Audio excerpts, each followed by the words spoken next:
Mexico City sits at over 2,200 meters above sea level inside a closed mountain basin, ringed on nearly every side by volcanic peaks. And the thin air here changes everything. The light falls harder and clearer than at sea level. Afternoon thunderstorms build fast and dramatic over the surrounding ridges, and even simple physical exertion, climbing a few flights of stairs, leaves visitors slightly breathless in a way they don't expect.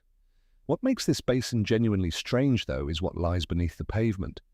This entire sprawling metropolis of more than 20 million people is built directly on top of the drained bed of Lake Texcoco, a vast shallow lake the Aztecs once settled in the middle of, founding their capital Tenochtitlan on an island there in 1325. The Spanish drained the lake almost entirely after their conquest in 1521, and today the city is steadily sinking into the soft lakebed clay it stands on, entire neighborhoods subsiding by as much as 30 to 40 centimeters per year in the most affected zones, a slow-motion collapse visible in tilted lampposts, cracked church facades, and sidewalks that ripple unevenly underfoot in older districts. It's a detail almost no first-time visitor knows walking in, yet it explains why so many colonial buildings here lean at odd angles, or why certain metro lines require constant expensive maintenance just to stay level. Stepping out into the streets for the first time, the scale of the place hits you immediately. This is one of the largest urban areas on the planet, dense concrete stretching to the horizon in every direction, streets filled with the constant low hum of traffic, vendors selling roasted corn and fresh tortillas from carts on nearly every corner, the smell of lime and chili drifting from taco stands even mid-morning. Jacaranda trees line entire boulevards, and for a few weeks each spring, the whole city turns a soft, unexpected purple as their blossoms cover the sidewalks. Colonial-era buildings in muted ochre and terracotta stand pressed directly against glass office towers. Art Deco apartment blocks from the 1930s sit beside Aztec ruins, uncovered mid-construction and left exposed under glass floors. There is no single architectural era here. Instead, centuries overlap on the same city block, sometimes within the same building, colonial stone foundations supporting a modern steel-framed structure built directly on top. The pace of the sidewalks is fast, purposeful, distinctly different from the unhurried rhythm found in smaller Latin American cities visited earlier in this series. Mexico City moves with the confidence and urgency of a true global capital, one that happens to be quietly, imperceptibly sinking a little further into the earth with every passing year. Street vendors call out prices in quick practiced rhythm, buses release loud bursts of diesel exhaust as they pull away from crowded stops, and somewhere nearby a church bell rings the hour over the noise, a sound that has echoed across this basin in some form since long before the Spanish ever arrived. The Zócalo, officially the Plaza de la Constitución, forms the physical and symbolic center of the entire city, one of the largest public squares in the world, flanked on its northern edge by the Metropolitan Cathedral, construction of which began in 1573 and continued in stages for nearly 250 years, resulting in a building that visibly shifts style as it rises, Renaissance foundations giving way to Baroque towers and neoclassical detailing added generations later.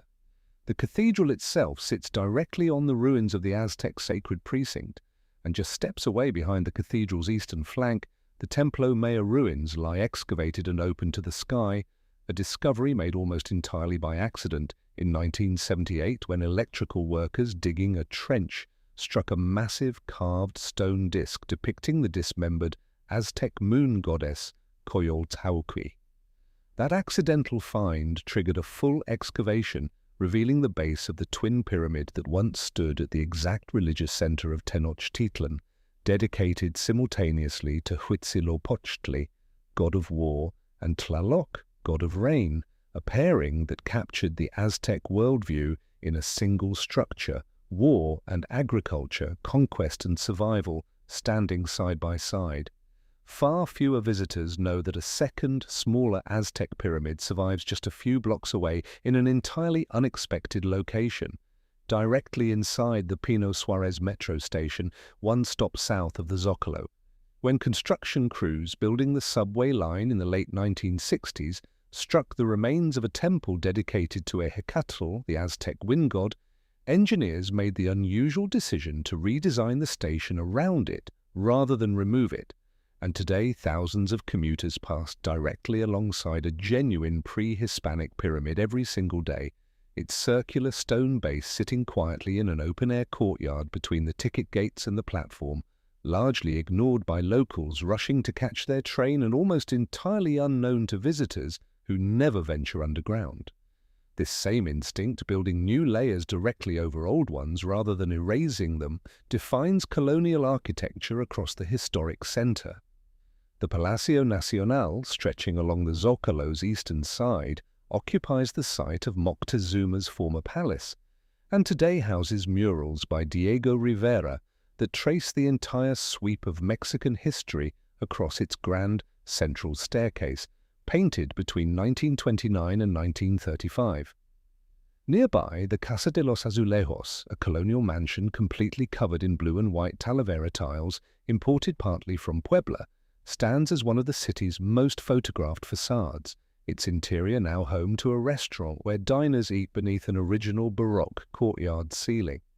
Every layer of Mexico City's architecture, Aztec stone foundations, Spanish colonial facades, French-influenced 19th century mansions, and glass modern towers, sites stacked on the exact same few square kilometers of former lakebed, each generation building directly on top of, rather than instead of, everything that came before it. South of the historic center, the cobblestone streets of Coyoacán slow the entire city down to a different pace. Colonial-era houses painted in deep blues, ochres, and reds line narrow lanes shaded by ancient ash trees, and the neighborhood's central plazas fill on weekends with organ grinders, balloon vendors, and families eating elote, grilled corn coated in mayonnaise, cheese, and chili powder straight off the cob. La Casa Azul, the vivid cobalt blue house where painter Frida Kahlo was born, lived, and eventually died in 1954, sits just a few blocks from the plaza, its interior preserved almost exactly as she left it, her wheelchair still positioned before an easel, her collection of pre-Hispanic pottery arranged on shelves she selected herself. Far less visited, but arguably just as revealing of everyday Mexico City life, is the Mercado de Sonora, a sprawling market east of the historic center known locally as the Witchcraft Market, where stalls sell dried herbs, folk healing remedies, and ritual objects tied to curanderismo, a tradition of spiritual healing that blends indigenous, Catholic, and African influences going back centuries. Vendors here sell everything from candles dedicated to specific saints and folk deities to dried snakeskins, copal incense, and small clay figurines meant to attract love, luck, or protection from envy, and on any given morning a steady stream of local shoppers, not tourists, come through seeking remedies for everything from headaches to heartbreak, treating the market as a genuine extension of the healthcare system rather than a curiosity. Live animals are sold in one corner of the market too, chickens for traditional limpia cleansing rituals performed by healers who work openly at nearby stalls, passing eggs and herbs over a client's body while chanting softly, a practice that exists in the same city as glass skyscrapers and world-class contemporary art museums without any apparent contradiction. On the southern edge of the city, the canals of Xochimilco offer a completely different rhythm again, the last visible remnant of the vast lake system the Aztecs once farmed using chinampas, artificial floating islands built from mud and woven reeds that are still used to grow vegetables and flowers today. Brightly painted wooden boats called tragineras drift slowly along the canals on weekends, packed with families celebrating birthdays, complete with mariachi bands rowing alongside in their own boats, hired on the spot for a song or two before drifting off toward the next group of passengers.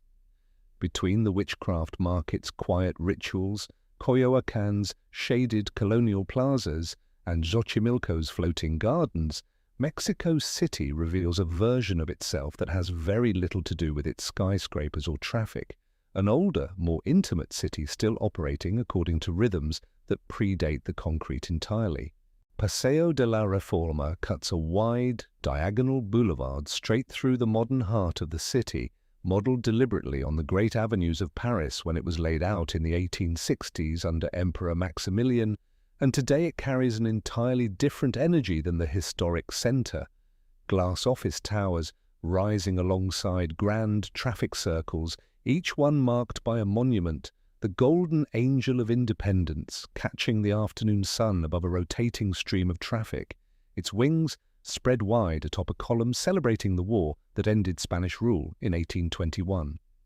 The boulevard runs directly toward Chapultepec Park, one of the largest urban parks in the Western Hemisphere. Its ancient ahuehuet cypress trees, some estimated at more than 500 years old, shading paths that lead up towards Chapultepec Castle, perched on a volcanic hill that served as a lookout point for the Aztecs long before any Spanish structure existed there.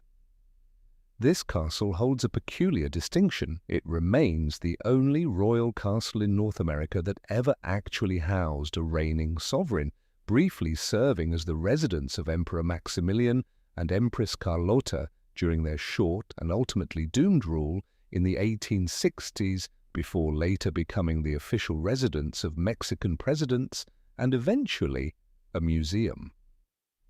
From its terraces, the entire western sweep of the city spreads out below, the dense grid of reformers' towers giving way gradually to the older, lower rooftops of the historic center further east, the volcanic rim of the basin visible on clear days rising blue and hazy at the horizon, the same mountains that first convinced the Aztecs this valley was worth settling 7 centuries ago. What ties Mexico City together, from the sinking colonial cathedral to the hidden pyramid inside a subway station to the quiet ritual stalls of the witchcraft market, is a persistent refusal to let any single era fully erase the one before it. This is a city built in layers rather than replacements, each century adding itself directly on top of the last rather than clearing space for something entirely new.